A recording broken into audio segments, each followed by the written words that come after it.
folks? Caleb D here, coming to you from my hotel right after MTG Summit. Had a great time, met a lot of awesome folks, played some sweet Magic.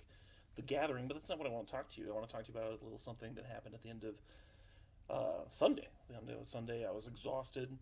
I was sitting there at my Creator Clash area waiting for my next round to start, and a fan comes up and is like, "Hey Caleb, I'm so glad I got to run into you. Um, I've got something I need you to sign." And I was like, "Yeah, sure, sure, no problem." And he pulls out an Immortal Coil, where the sleeve has been altered to say Immortal Cube, and on the sleeve it says CubeCon Champ 2022. I'm like, "Oh, that's sweet. Yeah, I'll sign this."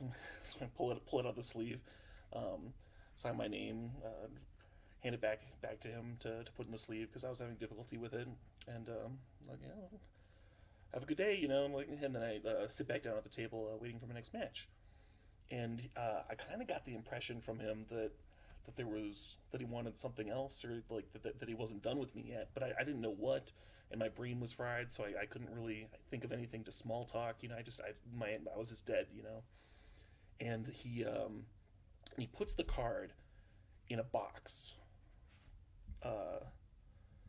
this box,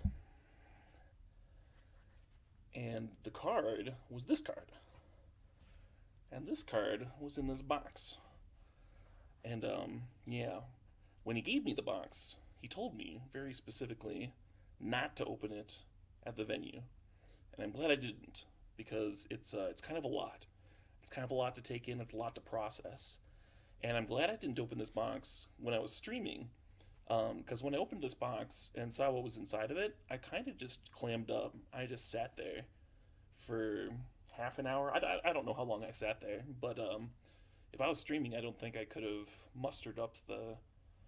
I would have either just like sat there in silence, or I would have had to end the stream. I don't know. It wouldn't it wouldn't have been good television, but it is something that I want to share with y'all, and so I'm gonna open it up and show you folks right now. Right now, what's in here. Um, the camera that's on me is the camera that's on my laptop, and the camera that's looking down here is my 4K that I usually use at home. And I'm not getting good frames with it, so my hands will be a little blurry, but that's okay, because this video is not about my hands. The video is about what's in the box, and yeah, I think it'll treat that just fine. All right. This is one of the more epic and personal gifts I've ever received. I've received very generous donations before, and I've received very personal gifts before, and this is a very wild combination of both of those things. It anyway, you'll see. What am I talking for, right? What am I prattling on for? We have the actual cards to show you. So this is an EDH deck, and it is based on Nevinyrral. When he dies, he blows up the world. When it comes into play, and creatures have died, you get a 2/2 for zombie for each one. I wasn't very familiar with this card until I looked through this deck. Not very familiar with EDH in general until I looked through this deck. But I've learned a lot. I've learned a lot just going through and piecing together all the machinations that are going on in here. And it's a beautiful deck, and it truly got some sweet things happening. So there were these cards. There were also alongside the deck in top loaders. So these don't go in there, but I'm not quite sure what their purpose is yet. I know that one of them is probably for the pull from eternity, which we will get to. But the deck in particular is built around this Immortal Cube card. So it is a commemoration of sorts of my very favorite format, and truly something, as I said, very special. So when I first pulled this deck open, I glanced through it, and that was shocking to me. It was kind of a lot, and so instead we're going to go through this one card by one, and then when we get to the end, I'll sort the pieces out into different groups, and we can see how the deck's put together and do a little mini deck tech. But right now we're just going to go one at a time until we're all the way through. Okay, on top we have Angel's Grace, so that's kind of a hint that there's the potentially the Thassa's Oracle combo in here. But that is not the focus of the deck. The deck is very high powered for being a deck built around Immortal Coil / Immortal Cube. This deck is going all out. It is to the nines. Borderline CDH, but perhaps not there because of the conceit of it, the win cons. Anyway, we'll see. Again, why am I prattling, right? I'm gonna Dark Ritual, foil, fancy, lustrous. Should we do it spread like this? Let's do it spread like this. I've never done a top-down video like this before, I don't think. I'm gonna Fractured Identity. Look at that. Look at that. And Fractured Identity is actually a very key card in this deck for a couple of different reasons. But the main one is, if you give your opponent a Immortal Coil, or Immortal Cube in this case, then the lose the game condition on Immortal Cube can now be possible, see? And I didn't piece this together at first, that you could kill multiple opponents this way, until I was recording Fight Me earlier, and I was talking about the deck with a person that I was going to fight. That'll be a different video that's coming up. And he pointed out that Fractured Identity gives it to multiple opponents. And I've only played this card in one-on-one. I've only played this card in cube, so I've never I've never been able to kill multiple people with it. I'm very excited to do so in the future. All right. Look at this. And now some of y'all might be understanding why exactly this is a very special cube. Because it's all like this. The whole mana base is gorgeous. Very, very pretty stuff. Something about this deck that makes it very personal as a gift is that each of these cards took time. Like, not just time to think about, to put into a deck, but time to source, to actually track all of these down, to trade for them, buy them, what have you. Must have taken quite a while. And I appreciate that. That's incredible. We got a fancy mana crypt here. I'm gonna full art shiny plains.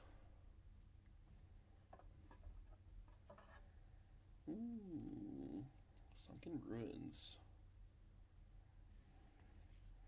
I'll put it over next to the other of that border style. And we're just going to go through one at a time. I hope that's fine with y'all. I've seen this deck a few times. I've shuffled with it. I've goldfished it, and it's still exciting to go through. I've got the Trembleys. Arcane Signet, looking all pretty. And there are two different foiling types for Arcane Signet. One was accidental. I think this is the normal one that you would get in an intentional secret lair. But yeah, I'm just gonna do it one hand at a time, one opener of 8 at a time, and we're just going to go through the whole cube that way. It will be worth it, I promise. I promise. There are some foiling Merchant Scroll. I don't think I knew that this printing of Merchant Scroll existed until I went through this cube. I didn't recognize the art or anything. Another one of those full art foil filter lands. We got a Wrath of God in here, 10th edition.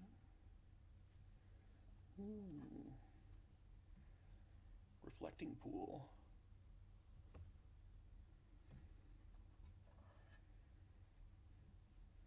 Diabolic Revelation. So I gotta imagine in decks with multiple card combos, especially multiple card combos that might take a bit of mana, this card could be quite excellent, huh? And hey, I think this is our first old school foil of the bunch in Frantic Search. So it gives my heart a little bit of a fluster. Anyway, let's go on to the next grouping.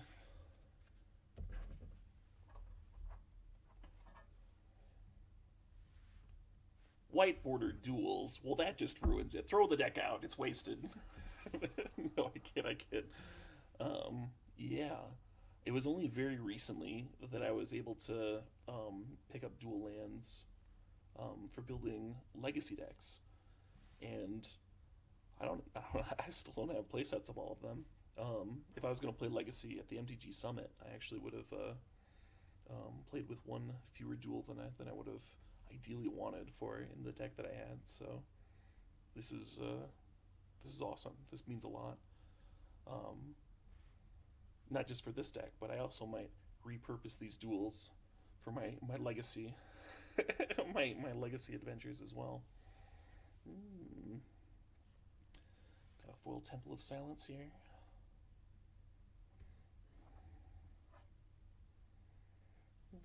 Sign in Blood.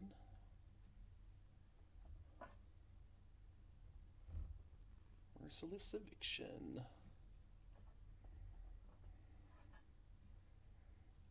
Mystic Gate. So Merciless Eviction exiles. So I don't think it works with Nevin rolls, right? Nevin rolls. I'm still learning more about this deck. Yeah, for each creature that died this turn. So Nevin roll works really well with sweepers, but not necessarily Merciless Eviction. Merciless Eviction is still probably like a great commander card, of course. I want them sweepers. I want to keep people honest. But it's not a combo with the commander, like a lot of the sweepers in here are. A full Cabal Ritual. Whew. Whew. Oh, the great Gary Leach. Oh, man. Incredible artist. I was fortunate to get enough to get to talk to him a little bit when I was trying to purchase some artist proofs from him, and left me with a really good impression. So, yeah, thanks for that, Gary. Anyway, incredible foil, huh? I don't know how many of these I've seen in foil, but yeah, very pretty stuff.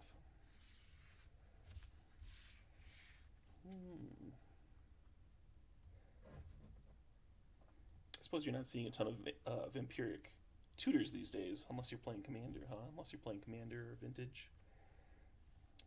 Some mana drain action, as you do. Gotta pay these expensive cards somehow. Hey, this is my very favorite art for Force of Will. So very exciting to have a foil copy.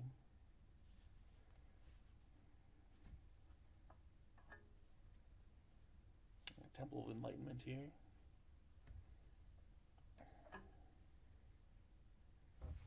Windfall.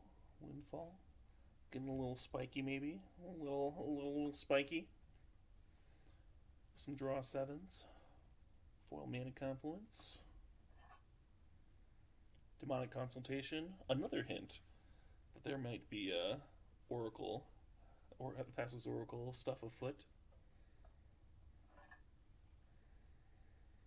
Time Spiral. Time Spiral is one of the Time Spiral and Demonic Consultation back to back. Two of the very few non-foils in the deck.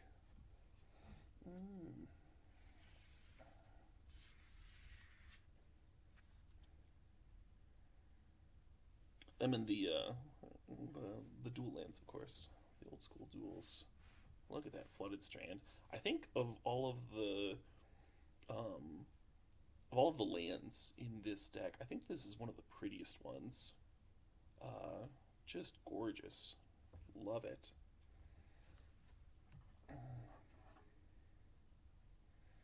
Got Watery Grave right next to it.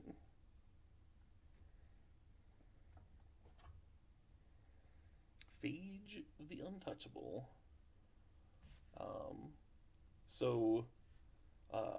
At first I thought there might be something here with Phage in that Angel's Grace, but it's probably another card for Fractured Identity, huh? You can Fractured Identity the Phage and just kill all of your opponents. In case you can't get a Immortal Cube in play, of course. Phage is a backup win condition. How great would that be, huh? To kill just a table of players with Fractured Identity on Phage the Untouchable. That'd be phenomenal. A foil Sensei's Divining Top. Dimir Signet. Lotus Bloom. And Dam. Dam is one I mean, it's a sweeper that works with Nevinrill, but it's also one the chat likes to troll me with a lot. Uh, I'll play it in white control decks, right? Just to play the overload cost. And they'll tease me by asking how I'm going to cast it with no black mana over and over and over again. It's one of those jokes that just never gets old if you're Twitch chat, I guess. God, I want to look at this Phage again. Oh, it's so pretty. I like those old foils. I like them. Oh man.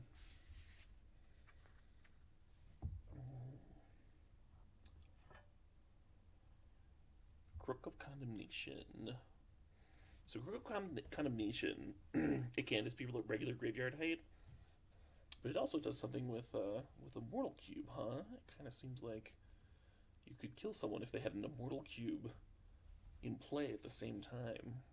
Potential synergy. Or anti-synergy, depending on how you're playing the game, I suppose. Could be a bit of a nombo. We got Fumigate here. Another sweeper, pairing well with Nevinrill's coming into playability. Got a fancy Urborg. Got a Maze of Ith. Gotta protect the old noggin.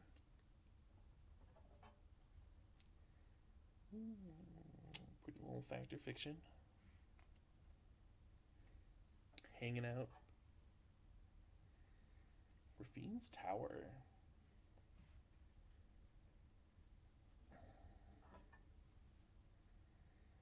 A little Cyclonic Rift in here. See, we've seen some messed up stuff in this deck, but when you see the Cyclonic Rift, that's when you know this deck's getting nasty. This is not a deck you make friends with. That's not what this deck's about. This deck might be doing sweet stuff, but it's doing sweet stuff in a very mean way, which I enjoy.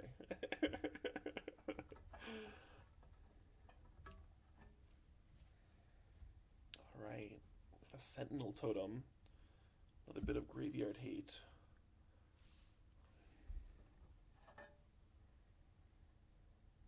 Ooh. Polluted Delta. Mercy.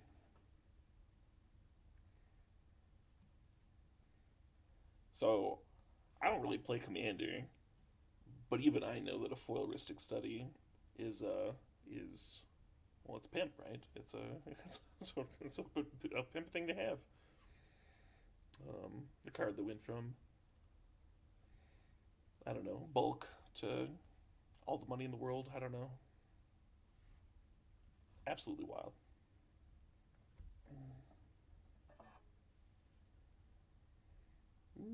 Bounce Land, or a Karoo Land, as I often refer to them on stream.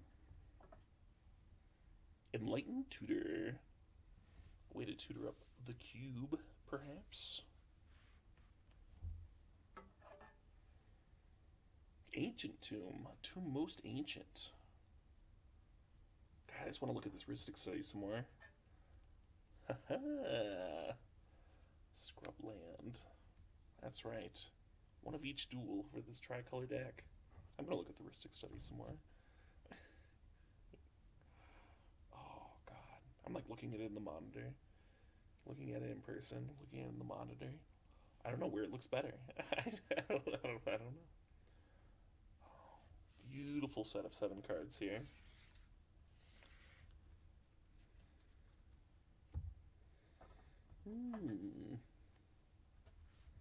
Mana Vault. You see what I mean about how this would be a lot to take in all at once? It's a lot, right? Something truly special here. Deep Analysis. The kid that got me into competitive Magic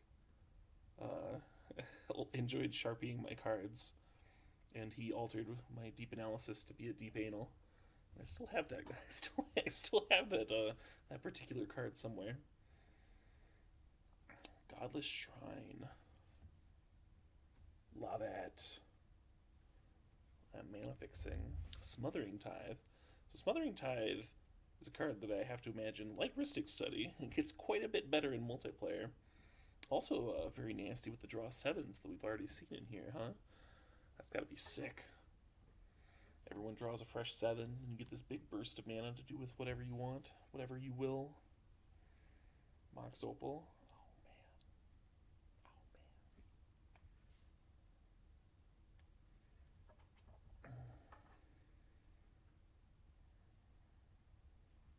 Fancy foil island here.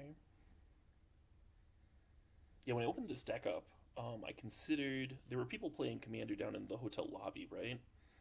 Pretty much through the entire weekend. Really, really cool scene, really good energy, and I considered immediately going downstairs and joining them and being like, "Hey, who wants to play a game with this this deck that I was gifted?" But I didn't really know what was going on. I didn't really know how to play it. I thought it'd be very sus and be a little suspicious if someone was like, "Yeah, someone just gave me this deck." And it's like all foiled down stuff. I totally didn't steal it, I swear. Anyway, so I also didn't know how the deck worked. So like everyone would be like waiting on me to figure out what to tutor for and stuff. Oh man. And I kind of just wanted time to soak it in. You know what I mean? Time to myself.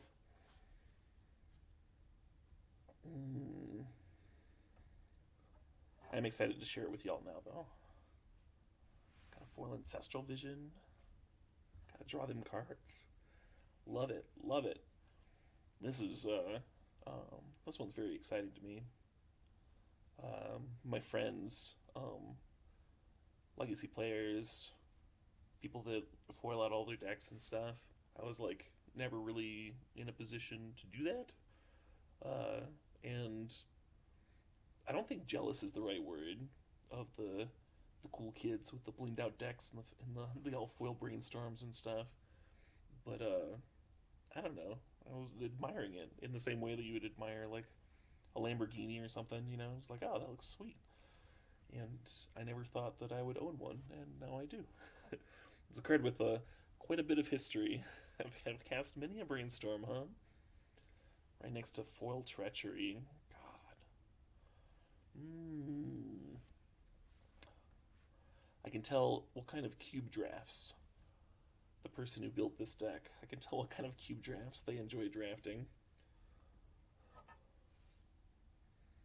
Got a foil Soul Ring here, matching the rest of the bling bling.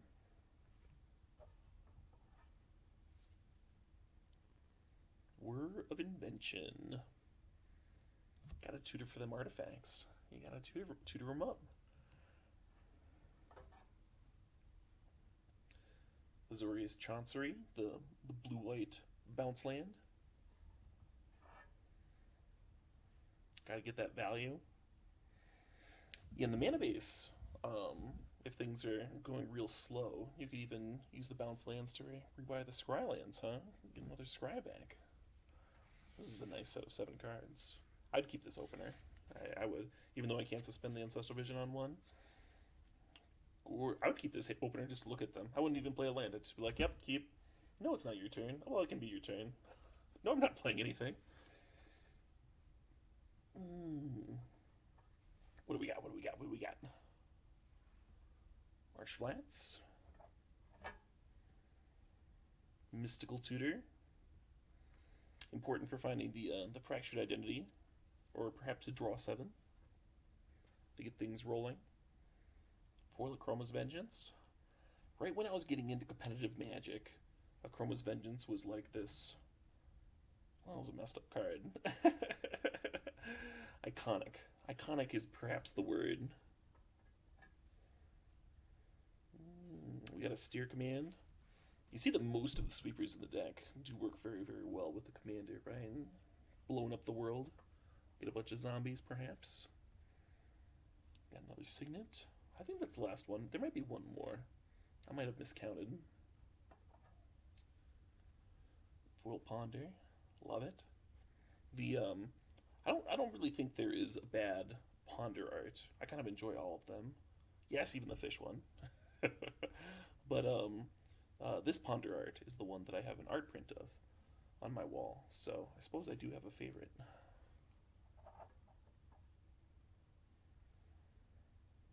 Hey, Foil Fabricate. It's all about the cube. It's all about the cube.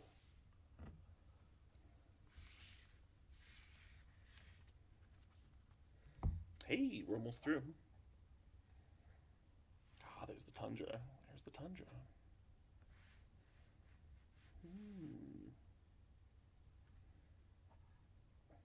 I'm excited about it. So the this is not EDH related, and it's perhaps blasphemous to even talk about when this is clearly a complete deck. It's clearly not something that I'm gonna sell unless I like, I don't know, need an organ transplant or something. Um, but this Tundra is gonna help me play a few different legacy decks as well. Because I had two before, and now I have three. Open things up a little bit. The Underground Sea is going to help me play actual factual Doomsday. Currently, I've got the lands to play Doomsday plus other colors, so I could play Doomsday as like in sort of like a tempo-y type shell, or slow Doomsday, as it were. That Underground Sea is going to help me. If I want to play fast Doomsday, I can do that now. This Tundra, the Scrub Land, might be able to play some Stoneblade. Anyway, it's hard for me to not think about Legacy. That's all. But yeah. I'm gonna have to play this. I'm gonna have to play some EDH now. I think this deck is successfully gonna get me into the EDH scene. Got Serum Visions, Academy Ruins. Gotta be able to rebuy the cube. It's all about the cube. I'm telling you. Got this gorgeous Foilers of Saga, which is one of the first cards that I saw in the cube when I was opening it up.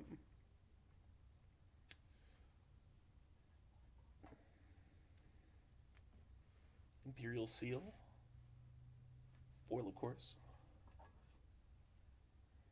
Hey, there's the Spoils of the Vault. So when we saw the Angel's Grace very early on, when we saw that Angel's Grace, it was kind of a hint that there'd be a Spoils of the Vault in here, right? And you usually see those two particular cards together. Toxic Deluge. Yes. Richard Kane Ferguson. Richard Kane Ferguson is an interesting artist. Interesting character. He's really fun to follow on Facebook because he posts videos of him like throwing axes and stuff, and like just out on his property, messing around with weapons, having a good time. He did a time lapse video once where he was doing sketches for fans, and weapons kept on moving in and out, like knives and stuff kept moving in and out of frame over the long course of the video. Very, I don't know, fun. It was fun. I thought it was fun. Yeah. Would I keep this one? Well, probably, right? I don't know if you would lead on Saga to get it tutoring quicker, or leave on the Tundra and go Tundra Serum Visions. No black mana here. No black mana, no fast mana. It might depend on the table on whether I was going to keep this hand. It's not a very CEDH hand, right? Because it's not very explosive. There's no interaction.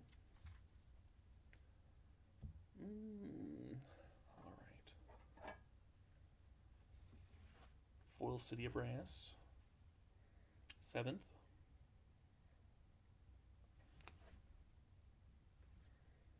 City of Brass has so many cool printings. A little Swamperooski there. I like the hue. I like the hue of that one. Got a Demonic Tutor. Very high-powered stuff going on. Deck's mean. Deck's mean.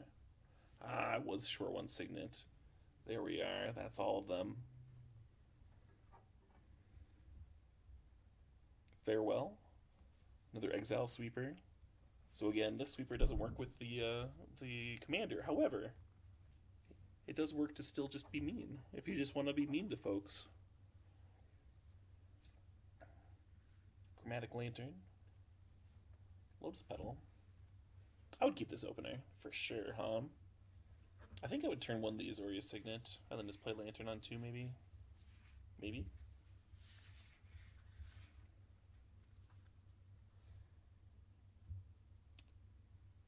Could Demonic Tutor for Lotus Bloom on turn 1? Burn a Lotus Petal to tutor for Lotus Bloom? How do you lose? It's so much mana eventually. Damnation. Yes. Love it.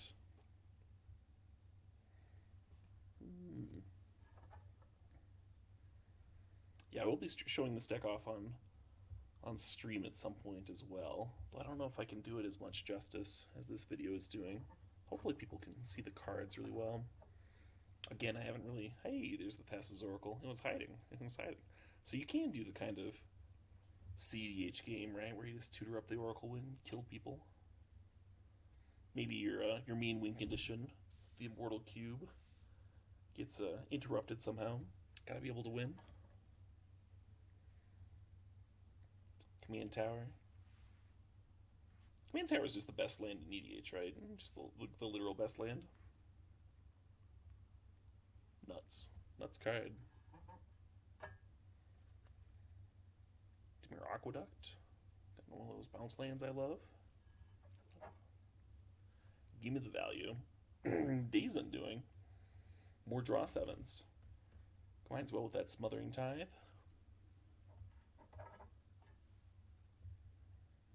Nev's Disc. How could you build a Nevin rule deck without Nev's Disc to pair it with, huh? Cool thing about Nev's Disc, in particular, as opposed to like all the other sweepers, is you get to pop it for 1 mana on the turn that you want to play Nevin rule. So overall, that's only 7 mana to generate a pile of zombies. And that's a lot less. That's a lot less than every other sweeper, right? Oh, hey, this is another 7. Would I keep this opener 7? I think so. Again, it's not a very CDH hand because you don't have the fast mana, but you got a Command Tower. You can draw a card with Quicken. Why not? Why not?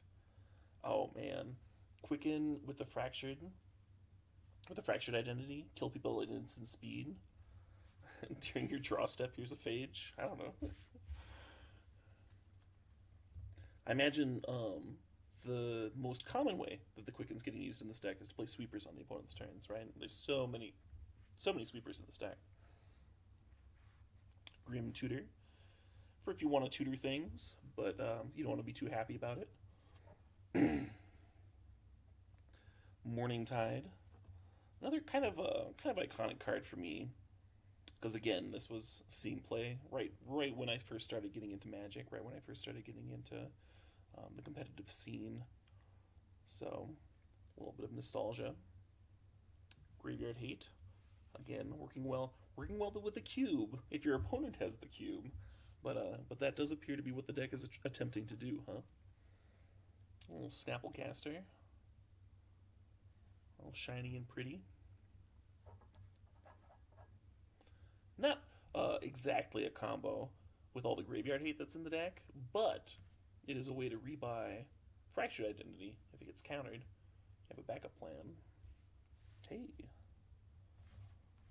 That's Supreme Verdict. I got to play with Supreme Verdict in my Mystery Cube draft recently, and it was very good. it was a very good card to have in your limited deck, as you might imagine. Yes, one of my favorite cards, Chrome Mox. I don't think Chrome Mox is a bad printing either. I love them all. They're all good. It's like a basket of puppies. It's like, yeah, I love all these puppies. Of course, they're amazing. Pick a favorite. I mean, I probably could. Why would I want to? They're all great. Let me just enjoy them. That's how I feel about Chrome Mox. I love Chrome Mox. One of my all-time favorite cards. Chrome Mox, Force of Will. Maybe I just like pitching things, huh? It's so satisfying. Got that nice decision point. Pull from Eternity. Yeah, so I think the extra Immortal Coil, at least one of them, is possibly so that Pull from Eternity can help tutor for it, is what I was thinking. Like, you put the Immortal Coil in your graveyard, and then you can use Academy Runes to put it on top of your library, and that's like another way to tutor for it. I think.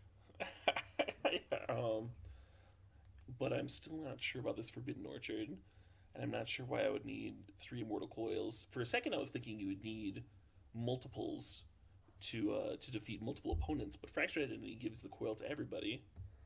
So yeah, I'm stumped. Maybe people can help me out in the chat why there's exactly 3 extra Immortal Coils and what the Forbidden Orchard is for. Perhaps the Forbidden Orchard is just like an extra card. Like, sometimes you play it, sometimes you don't. I don't know. I don't know. But mysteries are fun, huh? Especially this one. This is my favorite mystery in a very long time. And there we go. The last card in this EDH deck. Rest in peace. And that's it. We got it. We got it, folks. So I'm going to pause the video. I'm going to pull out the mana base. We're going to look at the mana base by itself. Then we can do the creatures, sorcerers, instants, all that sort of thing. And kind of try and get an idea of what this deck's doing. We did a little bit of that as we went through it, but might as well pull it all apart here at the end too, huh? Break it down. Alright, folks. Here's the mana base all laid out. I did my best to make it look neat and pretty, but I'm not a very neat and pretty person, so it is what it is. Anyway, as you can see here, it's a very clean mana base. One of each duel, one of each fixer. We have all the fetchables up here, and the original duels. 30 lands total. Some of them are utility lands. Some of them are bounce lands. It's a very mana-hungry deck. So the bounce lands being multiple land drops is actually going to be very useful for that. Because to kill somebody, with the cube, with the coil, as it were, you need to be able to play it for 4 mana, and then Fractured Identity, which is 9 mana already, and then you need to either have Graveyard Hate in play, which can't be Rest in Peace, right? Because you'll have died with the cube.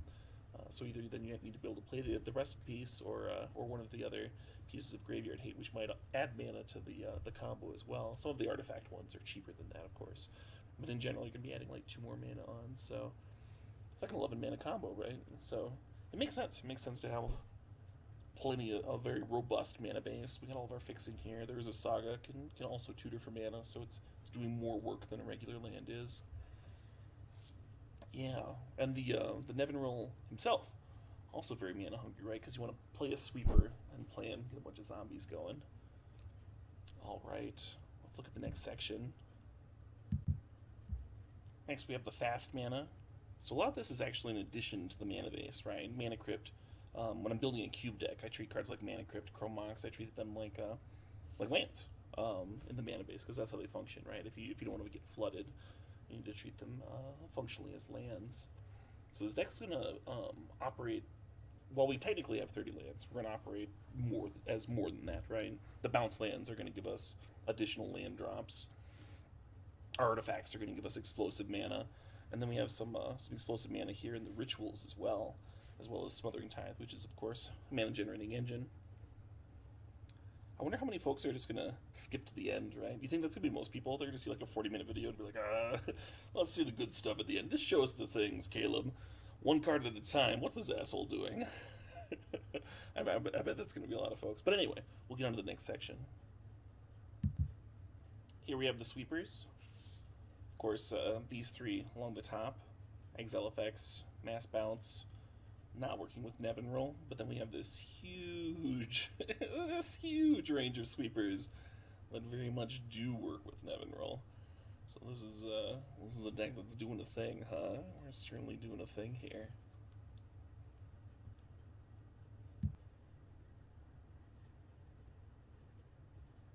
Man, I hope this camera's doing this deck justice. Anyway, we got the card draw here. My favorite part. Got some draw 7s. Important for recycling the combo. Also, as I mentioned earlier, working very well with Smothering Tithe.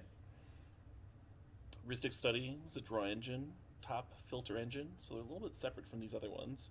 Quicken also doesn't quite fit in with this bottom row because it's an enabler, right? And it's not just a cantrip or a draw spell.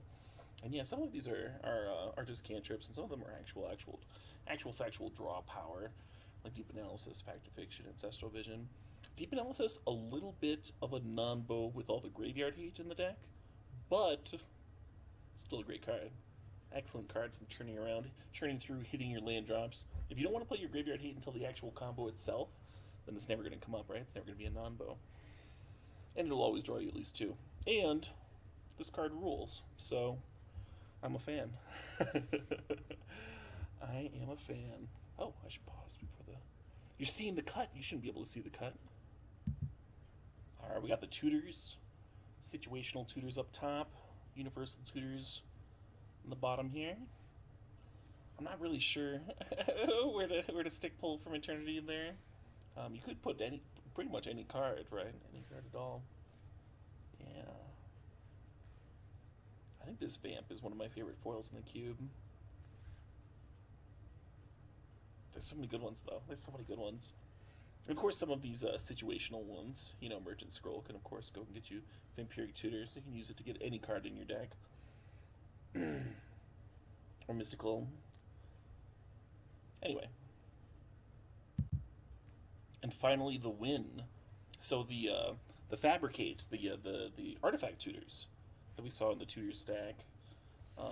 In this deck, obviously there's other artifacts that you can go get, right, if you need them, but it seems very specific. If you're playing 3 mana, go Tutor for just an artifact.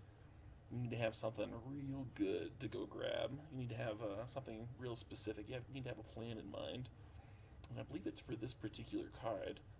And then you're trying to pair it with this particular card, and then you just need one of these. So the cool thing about playing redundant pieces of Graveyard Hate is that you're just more likely to have one naturally.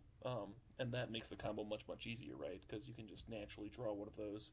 And now you only need to assemble a 2-card combo instead of a 3-card combo, right? And then some of these cycle as well. Sometimes you might just want to play a piece of Graveyard Hate naturally. Although if you play Rest in Peace before you play the Immortal Coil, or Immortal Cube, as it were, I think that would run into the area of non-bow, personally. So I don't recommend that particular sequencing.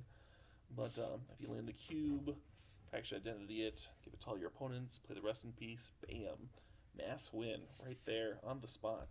And then Phage being a backup for Faction Identity if you can't get the cube going. Also very exciting. Also highly amusing. And then, yeah, these artifacts end up being cheaper, right? Sentinel Totem you can have in play already, which means that on your combo turn, your combo is only going to cost 9 mana instead of 11, or if you had to play Rest in Peace or Morning Tide afterwards, right? So yeah, some are clearly better than others in the case of this. Here we have the deck's backup win. Some of these cards, like Demonic Consultation and Spoils, can technically help you do the other thing. Yeah. I think there should be, I don't know, it's not really a criticism. Something that I want, some tweak that I might make, is some way for Angel's Grace to interact with Phage. So like maybe some way of cheating Phage out, and then I can use Grace to like kind of stifle the lose from Phage. I think that'd be cute. It'd be cute to have the two packages intersect in that way. But yeah, I think this is just in here to let you know that this deck's nasty. This deck is coming to tango. This is not a kind deck, right? Not one for the super casual tables. This is serious business. Even if we're doing something not serious with the other win conditions in the deck, we can get serious. We can get dirty if we need to.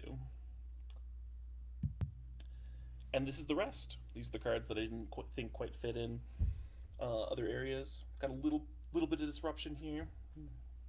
Prevent us from losing.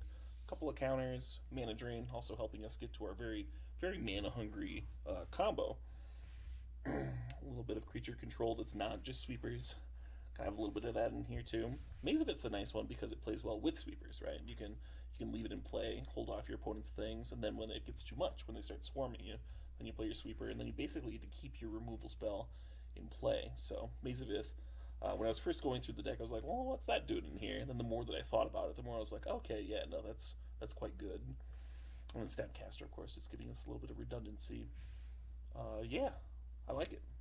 That's an understatement. I love it. I very much appreciate not just the generosity with what I've been given, with what I've been gifted, but also, I think I mentioned this earlier, but the sheer amount of time and thought that went into this gift is incredible, and I'm grateful. It's not an easy thing to put into words, is it? It's not a thing that happens very often. But but yeah, it obviously means a lot. Okay. If you, I guess this is it. I guess this is the end of the video. Oh my god, it's 45 minutes long. If you enjoyed this, throw me a like and a subscribe, or maybe meet me at the end of some tournament and gift me a hand-selected, priceless EDH deck. Yeah, like, subscribe, or gift me an extremely personal piece of Magic history. One of those, whatever you choose. Thanks for watching, folks. Much love. I'll catch you all later.